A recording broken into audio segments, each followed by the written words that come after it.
Iz današnje epizode direktorica Zavoda Dostop Andreja Albrecht. Univerzalna dostopnost pomeni to, da že na začetku procesa razmišljamo o vseh, ne pa samo o povprečnem uporabniku, ki je ponavadi nek 30-letni atlet. Vodja dostopnosti na Zavodu RISA Saša Lesjak. Dostopnost pomeni grajena družba. Mogoče je to neka utopija, kako ne bi družba za vse izgledala. Družba zgrajena za vse. In Miha Lobnik, zagovornik načela enakosti. Prav ljudje, ki stežka razumejo kompleksna besedila, so tisti, katerim je pomoč institucij, kadar jo potrebujejo, še bolj dragocena.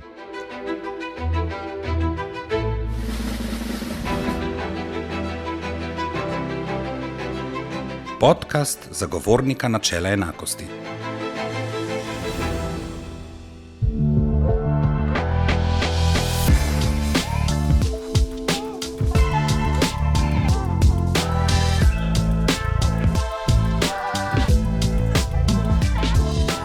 Dober dan, dobrodošli in dobrodošli v novi epizodi podcasta zagovornika načela enakosti. Decembra letos se izteče 15-letno prehodno obdobje, v katerem je treba zagotoviti dostopnost objektov v javni rabi tudi za osebe z invalidnostmi. Tako pravi leta 2010 sprejet Zakon o izenačevanju možnosti invalidov. Univerzalna dostopnost je tema tokratnega podcasta zagovornika načela enakosti.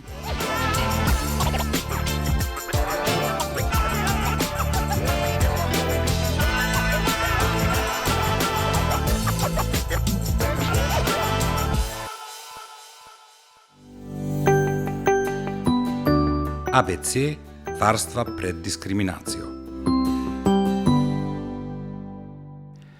Kaj je univerzalna dostopnost? Zakaj je pomembna? Kako se razlikuje od bolj tradicionalnih razumevanj dostopnosti?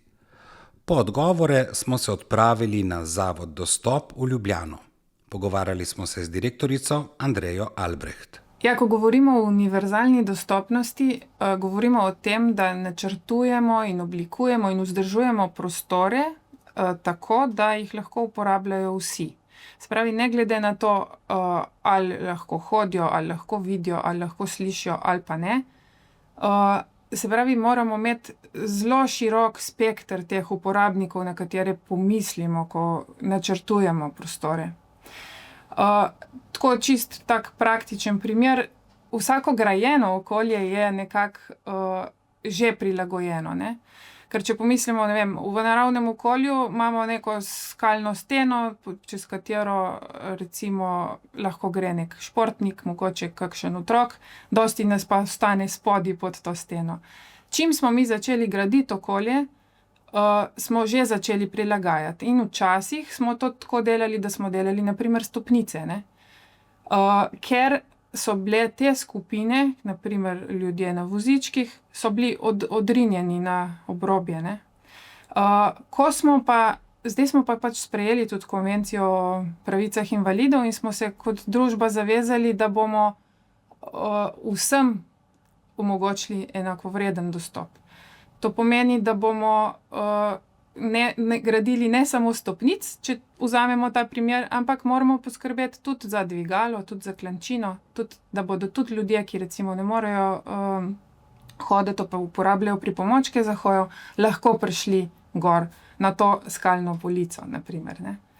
Tako da to, ne, ker tradicionalno je bilo to tako, naredili smo neko stavbo, potem smo jo pa prilagajali za tiste skupine, ki to ne morejo. Potem, ko so se ponavadi pritožili, da ne morejo noter, ne. Univerzalna dostopnost pomeni to, da že na začetku procesa razmišljamo o vseh, ne pa samo o povprečnem uporabniku, ki je ponavadi nek 30-letni atlet, ne. Koncept univerzalne dostopnosti ne misli samo na fizično dostopnost grajenega okolja, denimo stavb. Razmišlja širše. To lahko na več načinov gledamo na te vrste dostopnosti. Lahko gledamo dostopnost za gibalno ovirane, pa dostopnost za osebe z okvaro vida, pa dostopnost za osebe z okvaro sluha, naprimer, ne, za različne skupine. To je ena delitev. Druga delitev je pa ta, da moramo povezovati dostopnost prostora, dostopnost informacij, pa dostopnost storitev. Tako da eno brez drugega ne gre, ne. Mi ne moramo gledati niti samo ene skupine. Se pravi, dostikrat, če bomo prilagajali, kar se je včasih dogajalo, ne, ko se je prilagajala dostopnost nekega prostora za gibalno ovirane, smo potem naredili ovire za slepe in slabovidne. Tako, dostikrat se stvari izključujejo, ne. Se pravi, če ne pomisliš na vse hkrati, ne prideš do dobre rešitve. Tako da zato je to univerzalna dostopnost v bistvu ne deli teh stvari na različne skupine, ampak razmišlja o vseh skupaj. In prav tako moraš razmišljati skupaj o dostopnosti prostora, storitev in informacij. Ker, naprimer, če si ti, imaš neko okvaro vida, pa bo prostor lahko prilagojen zate, ampak informacije, kako prideš do neke storitve, pa ne bodo, se pravi, nikakor ne boš mogel vedeti, katera vrata imajo številko 3, ker pač ne moreš videti številke 3, če ne bo nekih tipnih informacij zraven, potem, se pravi, ne boš dostopal do tega prostora in hkrati ne boš dostopal tudi do te storitve. Tako da razmišljati moramo o vseh teh 3 vrstah skupaj. Kaj je treba narediti, da izpolnimo minimalne zakonske zahteve in do konca leta zagotovimo dostopnost objektov v javni rabi? Zavezanci za to so vsi objekti v javni rabi oziroma vsi, ki upravljajo z objekti v javni rabi oziroma jih imajo v lasti. Kaj bi pa morali narediti? Zdaj, čist nepredstavljivo in nerealno je pričakovati, da bodo vse stavbe, ki so bile grajene, ne vem, že od leta 1800, prilagojene vsem v celoti, ne. Tako da zelo dosti je tukaj izjem. Zato moramo predvsem, da dosežemo minimalne zahteve, predvsem se vprašati pri vsakem objektu posebej, kaj je storitev, ki jo mi ponujamo javnosti. Se pravi, vse tisto, kar mi ponujamo javnosti, mora biti dostopno vsem. To pomeni, da ne prilagajamo vseh shramb pa kleti pa vsega, ne, ampak samo prostore, do katerih mora priti vsak za to, da opravi to storitev. Tako da predstavljati si moramo, kako, recimo, če imamo neko poslovalnico, pa prihajajo k nam stranke, ali k nam lahko pride nekdo, ki je na vozičku, ali lahko pride nekdo, ki ne vidi, ki ne sliši, ali bo lahko opravil storitev. Če imamo take prostore, kjer je zaradi pač starosti hiše ali pa pač tehnične neizvedljivosti to nemogoče narediti, še vedno ne pomeni, da mi tega ne naredimo, ampak poskušamo prilagoditi vsaj en prostor, tako da se ta storitev tam izvede, da lahko res vsi pridejo do tja. Tukaj bi jaz še nekaj zelo pomembnega povedala. Ko razmišljamo o teh prilagoditvah, zelo pogosto pozabimo na čisto osnovno stvar, in to je, da umaknemo vse ovire iz hodnikov, pločnikov, pred stavbami, na terasah. To je nekaj, kar recimo tudi, ko popisujemo, kaj je treba narediti za to, da bomo dostopni, se zelo dostikrat prav ta najpomembnejši ukrep pozabi. Ker to je najbolj enostaven v resnici ukrep, zato ker je pa tako enostaven, pa nič ne potegne s sabo izvedbe pa nekih načrtov, pa ga potem kar pozabimo, ne. Tako da zelo pomembno je, da so hodniki prosti, da ni neke navlake, kot so, ne vem, kar stoli razporejeni kar ponekod, pa da so, ne vem, neki oglasni panoji, zelo dostikrat take stvari vidimo, ne, tudi na pločnikih. Če imamo gostilno, ne smemo dajati pred gostilno tistih pingvinov, ali kako se reče, teh stojal oglasnih. Kako kje imamo spravljene, ne vem, smetnjake, a je to urejeno, a imamo proste koridorje. Na hodnikih, recimo v ustanovah, se dostikrat pojavljajo vse mogoče stvari, ki jih odlagamo, in te vse stvari pomenijo za nekoga, ki je na vozičku, da včasih zožajo pot, pa ne more naprej.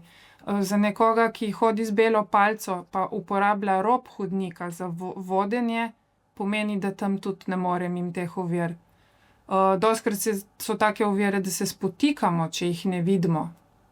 Tako da to je res nek bistvena stvar.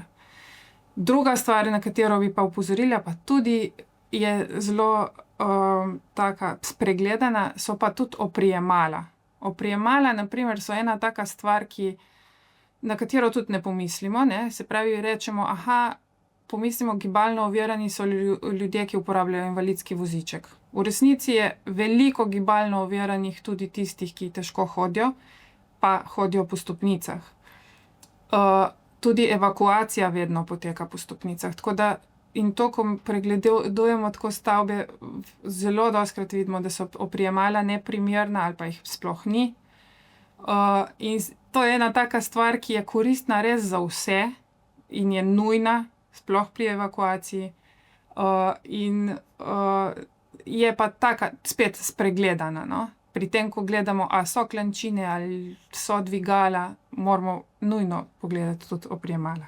Kdo mora prilagoditve izvesti? Je to dolžnost lastnikov stavb, upravljavcev ali najemnikov? To je tudi odvisno od teh dogovorov oziroma pogodb, ki jih imajo tele deležniki med sabo.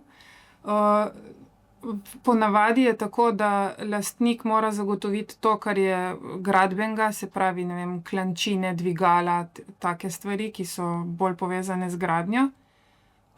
Ene stvari, kot so pa na primer, ne vem, napisi, usmerjevalne table, kakšni kontrasti ali pa kakšna posebna oprema, kot so slušne zanke, so pa odvisne od tega, kakšno storitev mi imamo noter v teh prostorih, ne? In so ponavadi stvar najemnika oziroma upravljavca stavbe, odvisno kako je dogovorjeno. Klančine, posebna dvigala za vozičke, dovolj široka dvigala z dosegljivimi tipkami, parkirišča za osebe z invalidnostmi, tipne oznake na tleh, tipni zemljevidi, letaki v brajici, slušne zanke, svetlobne oznake, kontrastni trakovi, zagotavljanje tolmačenja v slovenski znakovni jezik ali jezik gluhoslepih, prilagojene spletne strani, folije za osebe z disleksijo, gradiva v lahkem branju, sposobnost govora v lažje razumljivem jeziku.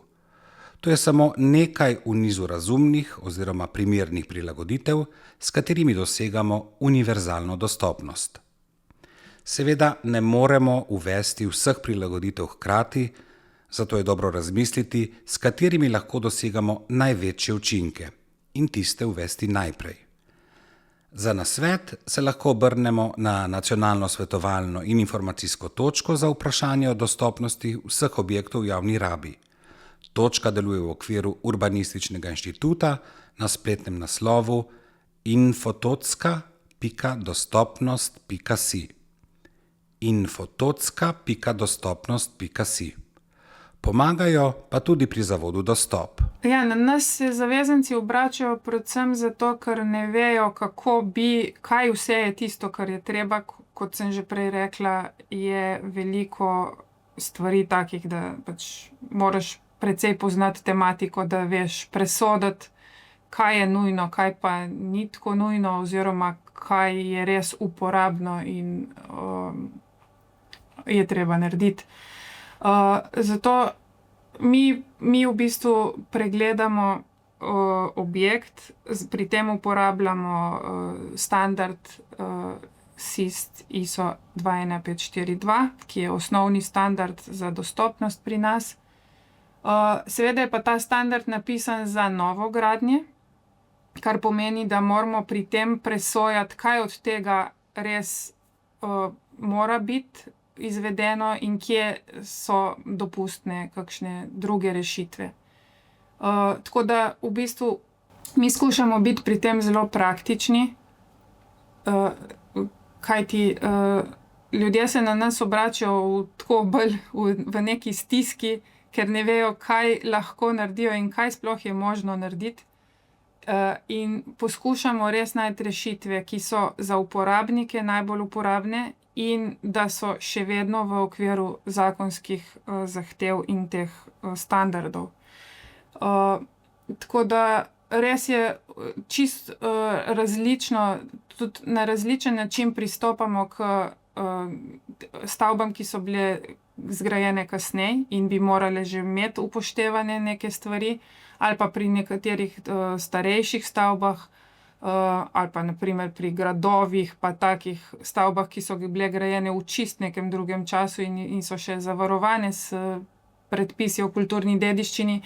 V bistvu vsaka stavba in tudi glede na storitev, ki jo ponuja, zahteva en drugačen pristop. In tako da poskušamo pogledati, kako bo res nekdo na vozičku uporabljal to, kako bo lahko prišel do tam, kako bo lahko nekdo, ki je imel okvaro vida, ki ima okvaro sluha, in potem predlagamo rešitve, tudi ukrepe, popis ukrepov, in da se lahko potem naprej na izvajalce obrnejo.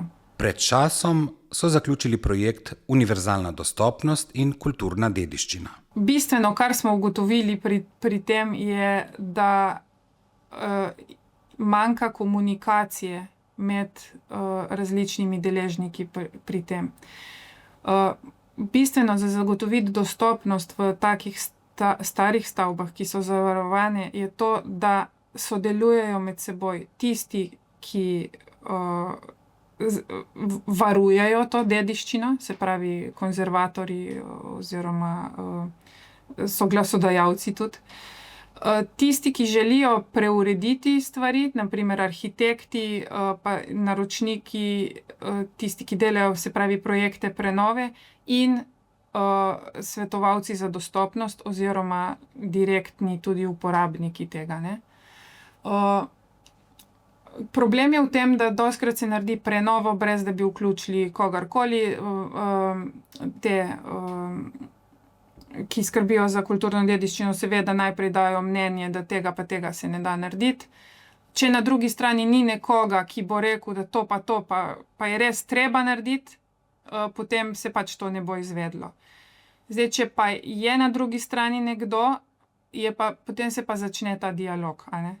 In mora se priti do neke rešitve. To ne pomeni, da je vse mogoče. Sigurno v vseh objektih vsega se ne da prilagoditi, je pa treba najti nek kompromis, neko skupno pot, no, in zato mi zelo to poudarjamo, no, da je treba sodelovati in narediti take projektne skupine, no, kjer se več ljudi pogovarja prav o dostopnosti. Potem se ponavadi doseže nekaj skupnega. Za konec pogovora z Andrejo Albrecht, direktorica Zavoda Dostopnost, še o ključnih izzivih pri uveljavljanju univerzalne dostopnosti pri nas. Največji problem je ta, da vsega, kar bi želeli narediti, se ne da narediti. Dostikrat, ko imamo ta odpustek za nesorazmerni strošek ali pa tehnično neizvedljivost, je treba tako res presoditi, kaj je zdaj strošek in kaj je neizvedljivo. In tukaj je dostikrat zelo težko priti do enega skupnega dogovora, ne. Ker nekaterim je hitro neki nesorazmeren strošek, pa jih je treba prepričevati, da to ni res nesorazmeren strošek. Drugim se zdi, da so prilagoditve, bom kar po domače povedala, grde, pa jih je treba prepričevati, da se da narediti tudi na primeren način, da to ne bo grdo. Tako dosti je v bistvu treba ozaveščati skozi ta proces, no, na vseh straneh. Po drugi strani pa tudi uporabnike, ker res je, da je v zakonih napisano, da smo vsi enakopravni in da moramo imeti vsi omogočen dostop, in vsekakor je to pač nujno in pri novih zgradbah sploh ne sme biti dileme, da to mora biti. Da pa včasih se nekaterih stvari res ne da narediti. In zato pa so tako pomembne te, da sodelujejo med sabo, tako da arhitekti pridejo v stik z uporabniki, da naročniki pridejo v stik z uporabniki, da se vsi razumejo, da nekaj se res ni dalo izvesti, potem je to razumljivo in se vsi strinjajo, ne. Če so pa vsak na svojem kotu, pa je to težko razumeti, no, zakaj nečesa se ni dalo narediti. Zagovornik načela enakosti je v zadnjih letih na temo dostopnosti pripravil 6 posebnih poročil.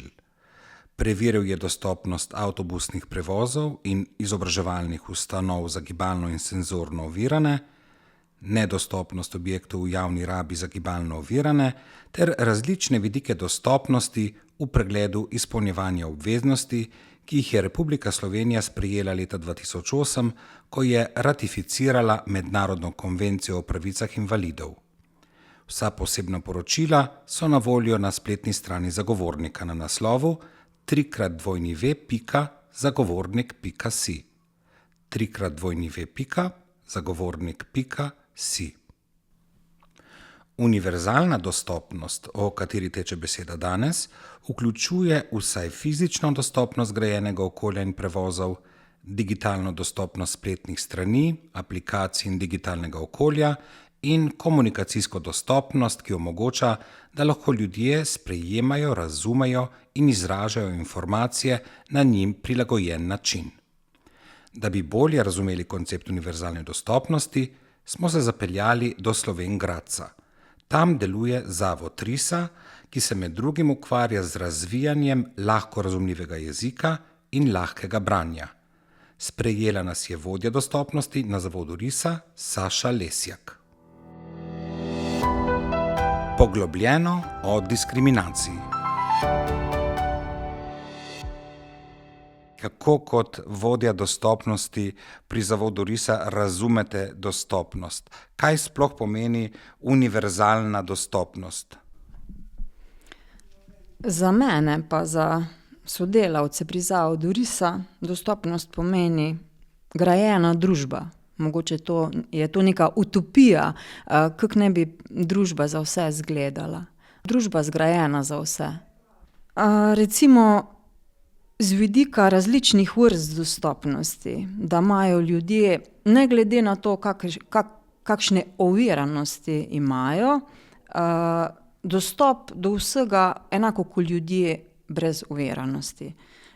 Na primer, ko gradimo hišo, bi jo v osnovi zgradili s klančino in z dvigalom, ko pišemo navodila, bi jih v osnovi napisali tako, da bi bila enostavno berljiva in razumljiva za vse ljudi. Da pravzaprav ne bi rabili vključevanja, ker bi bili dejansko vsi vključeni. Torej, družba zgrajena pravzaprav za vse, a ne. Ne bi rabili posebnih zavodov, da bi tam strokovnjaki s področja določenih oviranosti ali pa s področja, ne vem, ljudi z intelektualno oviro, na posebne načine ljudi šolali, jih potem pošiljali v posebne delavnice in potem za njih gradili posebne institucije ali pa posebna stanovanja, ampak da bi bili ti ljudje enostavno z nami v skupnosti že od začetka. Recimo namesto posebna šola, šola za vse. Recimo šola za vse, pošta za vse, banka za vse, zdravnik za vse, službe primerne za vse, stanovanja za vse. Super. In zdaj, kateri segment dostopnosti pa zdaj nekako se dotika lahko branje, preprost razumljiv jezik, kateri segment dostopnosti naslavlja? Kognitivno dostopnost, torej dostopnost do informacij, ki so berljive in razumljive in ki jih potem ljudje, ko jih lahko preberejo, ko lahko do njih dostopajo, ko jih lahko razumejo, potem tudi uporabijo v praksi. Recimo vozni red za avtobus, navodila za zdravila, uporaba nekih zakonskih določil, navodila za upravljanje stroja, recimo, kako priti do invalidske kartice, evropske kartice ugodnosti za invalide, recimo, in kako jo potem tudi uporabljati in kje. Zdaj, pri jeziku ne govorimo samo o branju, govorimo tudi o govorjenju. Jezik torej ni samo brani, ampak je tudi govorjeni, ampak če se osredotočamo v tem pogovoru predvsem na branje, kako bi vi definirali lahko branje? Kaj je to sploh? Lahko branje in lahki jezik so informacije prilagojene na tak način, da so razumljive tudi ljudem, recimo z raznimi intelektualnimi in kognitivnimi oviranostmi. Lahko so to napisani teksti, lahko so to videoposnetki, lahko so to zvočni zapisi, lahko je tudi to slikovni material, lahko je pa tudi lahki govorjeni jezik, torej neka vrsta komunikacije oziroma ne vrsta komunikacije. To je komunikacija med nami. Lahko je tudi odnos, ki ga v komunikaciji jaz recimo s človekom imam, ali mu dam dovolj časa, preverim, a me je razumel, se spoštljivo do njega obnašam, če je to prava beseda. Torej lahko branje, lahki jezik kot neko orodje socialnega vključevanja. Tako da lahko branje, lahki jezik, v resnici ne gre samo za branje in govor, ampak je to cel koncept, tudi, ste rekli, odnos, ki ga vzpostavljamo s človekom, čas, ki mu ga dajemo za razumevanje, način, kako mu predstavimo eno temo. Vse to spada pod ta dežnik lahko razumljivega jezika. Tako, v bistvu je, da v temelju prenesemo neko sporočilo, ki ga ljudje potrebujemo, da lahko kvalitetno, normalno, vsakodnevno živimo in smo enako vključeni v skupnost. So pa te informacije lahko kakršnekoli, kot smo že prej recimo naštevali, od literature, zdravstvenih informacij, nekih socialnih pravic, kako jih uveljaviti, do zaposlitve.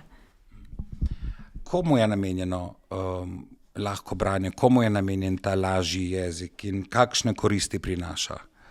Kdo so recimo najpogostejši uporabniki? Koga mislite, ko recimo ustvarjate besedila v lahkem branju? V osnovi ljudem z intelektualnimi oviranostmi, z intelektualno oviranostjo. Na koncu velikokrat pa vidimo, da s pridom v lahki jezik ali pa lahko branje uporabljajo tudi ljudje, recimo po poškodbi glave, po kapi, ki imajo s staranjem povezane težave, ali pa ljudje, ki bodo v nekem določenem časovnem obdobju lahko branje ali pa lahki jezik potrebovali, da bojo stvari lažje razumeli. Recimo, priseljenci, ki dobro ne poznajo slovenskega jezika ali pa se ga želijo ali pa se ga morajo naučiti, bojo lahko branje mogoče potrebovali v nekem momentu, pa bodo potem napredovali. V osnovi pa ljudje, ki pač ne razumejo dobro standardnega jezika ali pa se mogoče ne znajdejo v poplavi vseh informacij ali pa težje razumejo standardni jezik. In kakšen je postopek recimo priprave nekega besedila v lahkem branju, v lažjem jeziku? Postopek je lahko kar kompliciran, predvsem pa dolg, je kar procesna zadeva. Recimo vključeni smo od ljudi, ki delamo, ki pripravljamo ali avtorska dela ali pa prirejamo neke informacije v lahki jezik ali pa v lahko branje. Obvezno so vključeni tudi ljudje, ki potrebujejo lahko branje. Mi jih imenujemo testni bralci, svetovalci. Mogoče ta posebnost, da pri smernicah, da obstajajo seveda smernice za lahki jezik kot za lahko branje v smislu nekih besedil, kot tudi za lahki govorjeni jezik. In pri teh smernicah je eden od ključnih kazalnikov ali pa smernic, da tekste preverjajo bralci, svetovalci. Pri procesu so pa seveda vključeni tudi ljudje, ki se na vsebino spoznajo, torej nek uredniški pogled je nujen. Zdaj recimo smo pripravljali zakon o socialnem vključevanju, pa smo pripravljali zakon o osebni asistenci ali pa pripravljamo neko poročilo strokovno vsebino z nekega področja, takrat moramo pa nujno vključiti ljudi, ki se pač na to vsebino uredniško spoznajo. Potem pa z njimi skupaj raziskujemo, kje je tista prava pot, da je sporočilo pravo, da ohrani svoj pomen, da bralci razumejo, pa da se držimo teh smernic za pripravo lahkega jezika. Je pa seveda tudi zelo pomembno potem oblikovanje, da stvari, ko jih oblikujemo v neko pravo obliko, da ne postanejo potem oblikovno nedostopne, da jih damo v pravo formo, da jih ne okrasimo preveč, ampak da še vseeno recimo kot oblikovno pritegnajo. Pa seveda lektor je še vedno vključen, da ne pišemo nekih slovničnih neumnosti, ampak da je jezik vseeno ostane spoštljiv in primeren, da je potem neka taka celota pripravljenega, lahko berljivega gradiva, ne samo dostopna in razumljiva, tudi da človeka pritegne, pa da je vsebina uporabna in pa seveda tudi, da drži, da je kvalitetno. Lahko branje mora biti kljub temu, da ga ljudje velikokrat ga zamenjujejo z neko plažno literaturo.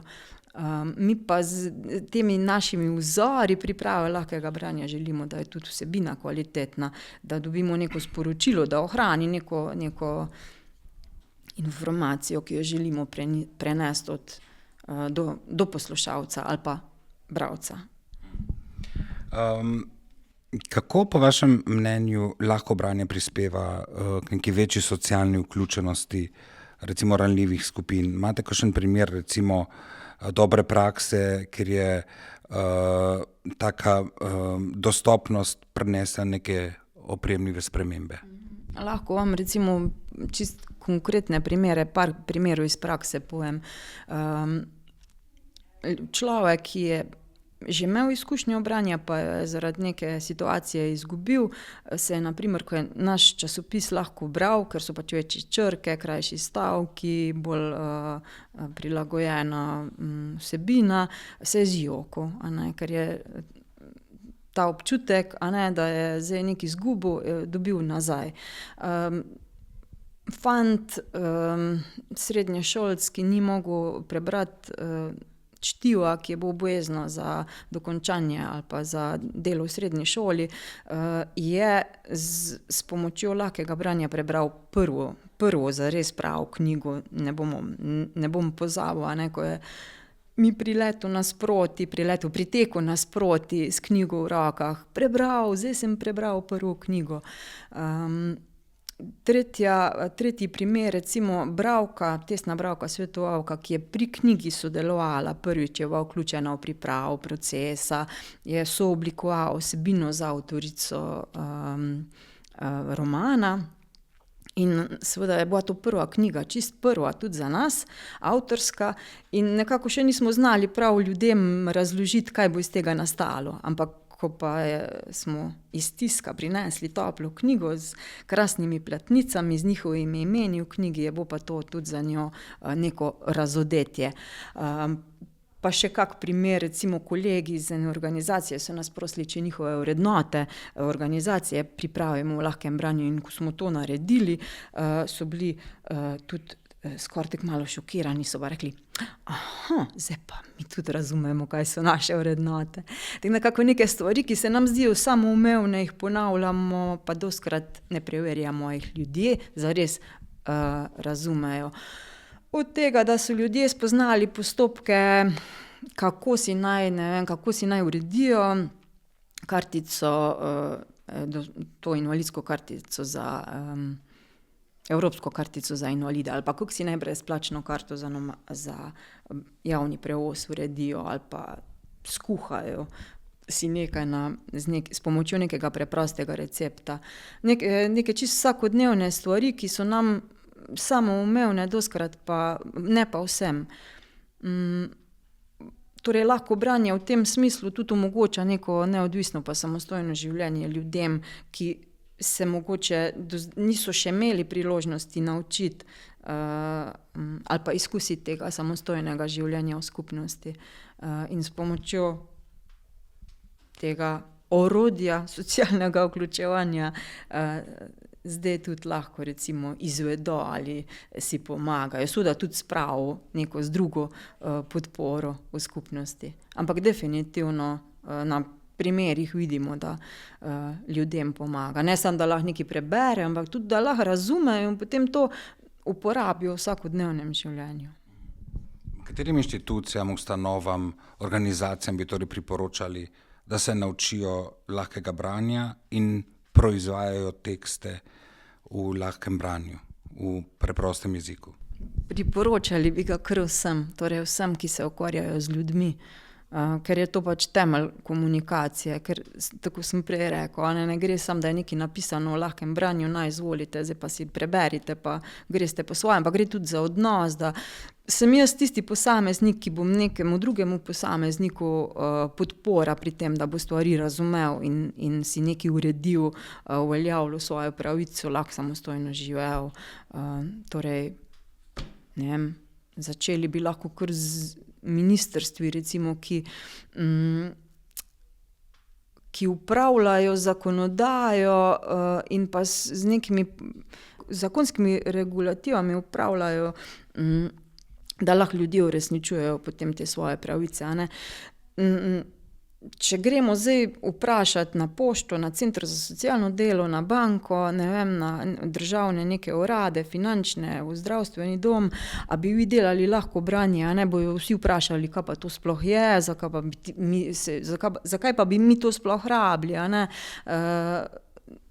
pač ni treba, dokler ni treba, ali pa tudi, ko je treba, mogoče tega ne bo kdo delal. Če bomo pa ljudi ozaveščali, da bomo mogoče vsi kdaj potrebovali lahko branje, da bomo lahko mogoče tudi mi v taki situaciji, da bomo rabili človeka ali pa bomo rabili neke tekste, ki bojo nam prilagojeni, da jih bomo lahko razumeli, bomo pa mogoče razmišljali, da je pa le to nekaj, kar bi mogel biti standard naše komunikacije. Pa tudi to je problem, ker so bili ljudje, ki lahko branje potrebujejo skozi nekako, tako sem že prej omenila, izolirani v razne institucije ali pa zavode ali pa so doma, zato ker niti sami ne vejo, zakaj bi se vključevali v skupnost, ki ni za njih prilagojena. Zato sem na začetku govorila o neki grajeni skupnosti. Če bomo mi zgradili neke možnosti, da bodo ljudje lahko razumeli, kako stvari delujejo ali pa da se bodo lahko vključevali, bomo verjetno tudi koga več omogočili, komu več, da bo lahko funkcioniral v skupnosti. Je katera od inštitucij, ustanov že posvojila idejo lahkega branja, pripravlja kakšne dokumente v lahkem branju? Ja, imamo kar veliko primerov. Od zagovornika načela enakosti, varuha človekovih pravic, posamezne občine recimo za svoje občane pripravljajo informacije, Uprava za zaščito in reševanje pripravlja varni v poplavah, v potresih in drugih naravnih nesrečah. Torej ljudi informirati, ne vem, občina Slovenj Gradec ima na primer v svojem časopisu zdaj redno rubriko strani v lahkem branju in so neke uporabne informacije za občane, ki jih potem lahko preberejo vsi. Pa seveda Ministrstvo za kulturo nam je kar veliko razpisov že omogočilo, da smo pripravili, ne vem, Pod svobodnim soncem v lahkem branju, pa prek razpisov tudi te prve romane Soška kronika in Romeo in Julija. Ministrstvo za delo, družino in socialne zadeve tudi zakone v lahkem branju. Imamo 3 zakone, sicer prek projekta, Ampak zakon o osebni asistenci, zakon o socialnem vključevanju pa o usmerjanju otrok s posebnimi potrebami. Torej ne ravno dobesedni prevod zakona, ampak nek vodnik po zakonu z neko strukturo jasno, z nekimi posebnimi poudarki, z jasnim kazalom, z nekim uvodom, da vemo, za kaj se gre, pa z nekimi konkretnimi primeri, da si človek lahko predstavlja pravzaprav, kaj zapisano pomeni v praksi njegovega življenja v vsakodnevnem, v nekem vsakodnevnem bivanju v skupnosti. Kje se lahko naučimo lahkega jezika, lahkega branja? Pri nas pa v praksi marsikdo bo rekel, da že lahki jezik mogoče sam uporablja pri svojem delu, pa niti ne ve, da ga tako poimenujemo. Ampak v osnovi pa so neke smernice, ki se jih pa seveda lahko naučimo z branjem teh smernic, ampak to ni dovolj, ni dovolj to, da jih poznamo, ampak jih moramo dejansko uporabljati. Te pa najlažje skozi prakso, s delom z bralci, svetovalci, torej z ljudmi, ki potrebujejo lahko branje. Pa seveda pri nas zelo radi, pa smo veseli, če lahko delimo svoje znanje ali s kakimi kratkimi predavanji, predstavitvami, izobraževanji, delavnicami na dnevu za lahko branje. Zdaj imamo mednarodni dan lahkega branja vsako leto 28. maja. Zelo aktivni smo tudi na mednarodnih dogodkih, ampak pri nas pa je ta dan lahkega branja tako en praznik ozaveščanja. Pa da ne pozabim, preko ste me vprašali, kdo še dela lahko branje. Letos je bil dan za lahko branje posvečen kognitivni dostopnosti v muzejih in galerijah. Tako da kar veliko muzejev in galerij se je že odločilo za bolj dostopne informacije ali v obliki nekih brošur ali pa v obliki tudi vodenj. Torej neko vodenje po razstavi v lahkem jeziku, ki je dostopno in prilagojeno ljudem, ki so pač tja prišli. Kaj trenutno kuhate pri Risi, pripravljate torej na temo lahkega branja, lažjega jezika? Kaj nastaja? Pravzaprav cela Risa se gradi na tem, vsi naši programi so tesno prepleteni s tem lahkim jezikom, so pa ti programi tudi predvsem namenjeni socialnemu vključevanju. Torej neodvisno zagovorništvo za neodvisno življenje, gre za program samozagovorništva in zagovorništva, kjer ljudje se jih ozaveščamo o pravicah in potem jih tudi živijo na tak način, da se odločajo za samostojno življenje ali da si urejajo kakšne določene pravice. Pa potem program to srce Rise, ker smo pač s tem začeli, Center za komunikacijo in lahko branje, kjer pač razvijamo, kako naj rečem, razvijamo storitev ali pa storitev, da ljudem lahko ponudimo različne načine ali pa oblike, kako naj pripravijo informacije, da bodo uporabne za ljudi, ki jih potrebujejo. No, predvsem pa ljudi, ki potrebujejo lahko branje, vključujemo. Mogoče bi to poudarila, da se kuha to z njimi skupaj, vsak teden. Imamo določene dneve, ob katerih se srečujemo in pripravljamo informacije v lahko berljivem jeziku skupaj z njimi. Oni so pa potem tudi naši tesni sodelavci in tudi pošteno plačani za svoje delo. Mi živimo od projektov tudi, no. In veliko mednarodnih projektov oziroma vsi projekti, pri katerih smo mednarodno ali pa nacionalno, so nekako povezani z lahkim jezikom. Zdaj pri nas imamo lahko branje za bistri kjer sodelujemo z ljudmi starejšimi za pripravo priredbe slovenske klasike Prežihoga Oranca Solzice v lahkem jeziku. Potem z RTV Slovenija sodelujemo pri pripravi novic v lahkem jeziku. Če poznate ali pa ne poznate, kdor še ne pozna, si naj pogleda portal enostavno.si.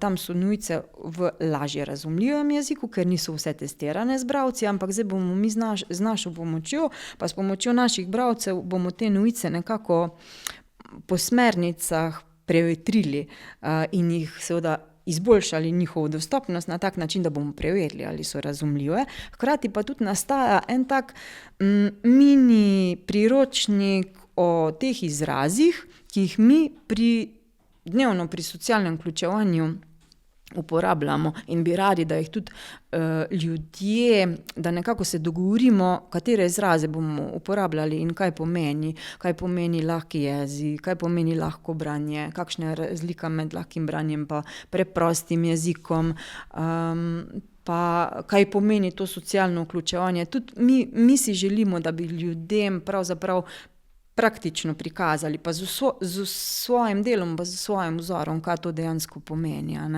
Velikokrat slišimo socialno vključevanje, ja, ampak to vi delate, nas se to ne tiče. Ja, vseh se tiče, vsakega posameznika in to bi radi tudi na tem gradimo. No. Da bi vsi ljudje nekako, da bi vsak človek pri sebi razumel, da se tiče njega, ko je v situaciji, da nekomu nekaj razloži. Ali pa pove, ali pa mu ponudi neko storitev. Ker vsi gradimo družbo dostopno za vse. Ja, to so naši koraki proti tej grajeni skupnosti za vse. Je pa seveda realnost popolnoma drugačna, se zavedamo tega, ampak nekje moramo začeti in pač tu smo začeli pri sebi. Vsi ljudje imamo pravico, da smo enako obravnavani. Kadar pa ni tako, je lahko to diskriminacija. Če se zgodi diskriminacija, moramo vedeti, kam in na koga se obrniti. Zahtevati svoje pravice je včasih težko. Zagovornik načela enakosti vam lahko pomaga z nasveti in podporo, če se zgodi diskriminacija. To je bil primer kratkega besedila v lahkem branju iz brošure Enake pravice in enake možnosti za vse, ki smo jo v sodelovanju z Zavodom RISA leta 2022 pripravili pri zagovorniku načela enakosti. Miha Lobnik, zagovornik načela enakosti. Kadar ustvarjamo tekst v lahkem branju, se moramo prav posebej potruditi, da sporočilo zares oblikujemo na način, da ga bo najlažje razumeti. In iz naših izkušenj vemo, da je že pravni jezik, pravno razumevanje družbenih izzivov in problemov na področju diskriminacije velikokrat zelo kompleksno, zelo abstraktno in da mora biti človek kar podkovan o tem, kaj katera beseda pomeni, da sploh razume, kaj je na primer nek tekst, ki ga je zapisala morda neka pravna služba, hotel povedati. In pri zagovorniku načela enakosti smo ves čas soočeni s problemom, ali nas tisti, ki jim govorimo, ko jim svetujemo, kadar se na nas obrnejo v stiski po pomoč, sploh razumejo. Inštitucije se lahko razlikujejo, lahko zavest o tem, kako so razumljene, gojijo, lahko pa zavest o tem, kako so razumljene, kadar govorijo z državljani, enostavno spregledajo ali celo ignorirajo. Smatrajo, da je dovolj, da je bilo sporočilo strokovno pravilno in da ni njihova naloga, da vsebino izrečenega približajo ljudem, ki jim je bilo to sporočilo namenjeno. Tudi sam mislim, da se moramo tako pri zagovorniku načela enakosti, kot tudi sicer v družbi truditi, da kompleksna sporočila, ki jih inštitucije ljudem dajejo, poenostavimo na način, da zadržijo svojo informacijsko sporočilo, pa vendarle jih posredujemo tako, da jih ljudje lažje in bolj razumemo. Naučiti se pisati v lahkem branju sploh ni lahko, ampak je kar velik intelektualni, miselni napor. Treba je namreč misliti s stališča poslušalca, kako bo on ali ona najlažje razumel povedano, in ne pozabiti, da naše dopise, naša sporočila berejo ljudje, ki redko zaidejo v pokrajino našega strokovnega jezika, karkoli že v družbi delamo, ampak so njihove, bi rekel, sposobnosti razumevanja vezane na jezikovno pokrajino, v kateri oni prebivajo in živijo. In zato je izjemnega pomena vse, kar počnejo nevladne organizacije, RISA in druge, da pravzaprav v družbo vnašajo jezik, ker to je jezik. Kaj pomeni jezik? Set pravil, zbirka pravil, ki pove, kako se nekaj pove. In tukaj ni prostora za vsakokratno ugibanje, izmišljevanje novih poti, ampak gre za en zelo, bi rekel,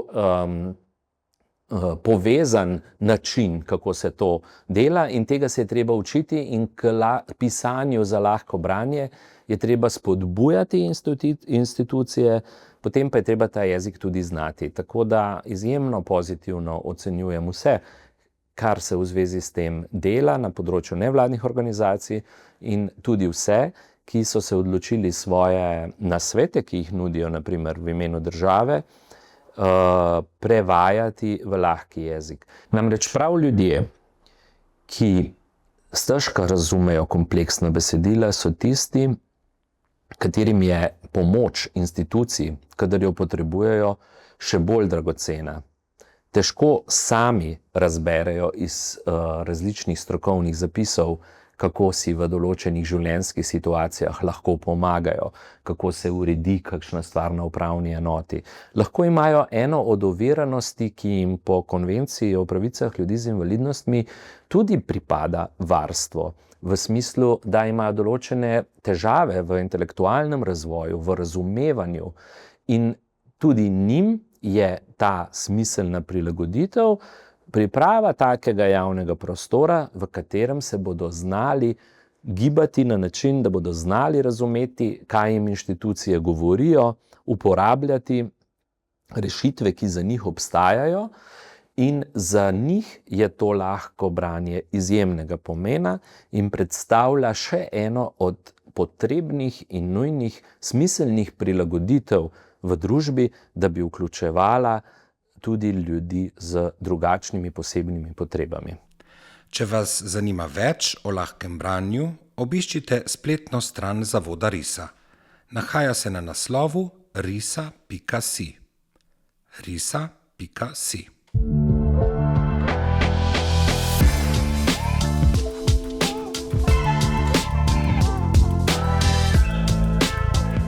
To je bila 6. epizoda podcasta Zagovornika načela enakosti.